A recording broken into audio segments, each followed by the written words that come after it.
Comme une grande nappe à damier sur ce carrefour de Saint-Josse, c'est le troisième que la commune a décidé de visibiliser et en effet difficile de les manquer quand on est au volant. On voit assez bien qu'il faut quand même faire attention, surtout le rouge. La couleur rouge est toujours signe d'avertissement en fait. C'était là l'objectif des autorités qui ont visé des carrefours dangereux. On apporte des couleurs sur les trottoirs, on sécurise mieux les carrefours en mettant des plateaux qui sont des véritables obstacles matériels, mais aussi en mettant de la couleur sur ces carrefours pour que inconsciemment les automobilistes et les autres freinent quand ils arrivent dans ces carrefours. Coût des travaux sur ce carrefour, 330 000 €. Pour les riverains non plus, les couleurs ne passent pas inaperçues, même si elles ne font pas l'unanimité. Il faut utiliser l'argent pour d'autres choses, pas pour ceci. Qu'ils réparent, très bien, mais pourquoi est-ce qu'ils mettent toutes ces choses pour les voitures? Qu'est-ce qu'on fait avec ça, nous? Qu'ils donnent l'argent aux pauvres.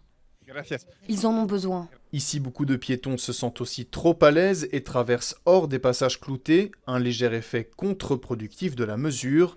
Des marques, il y en a à Saint-Josse, mais aussi à Saint-Gilles, avec ses points bleus et jaunes aux 3 entrées du parvis.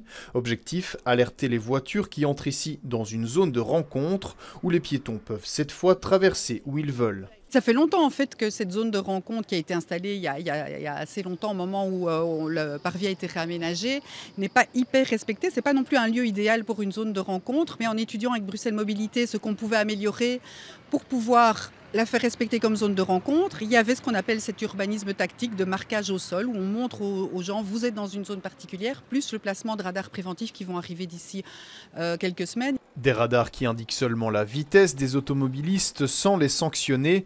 Chacune à leur façon, les communes font ce qu'elles peuvent pour éviter les accidents, comme encore ici à Jette avec ces losanges placés aux abords d'une école.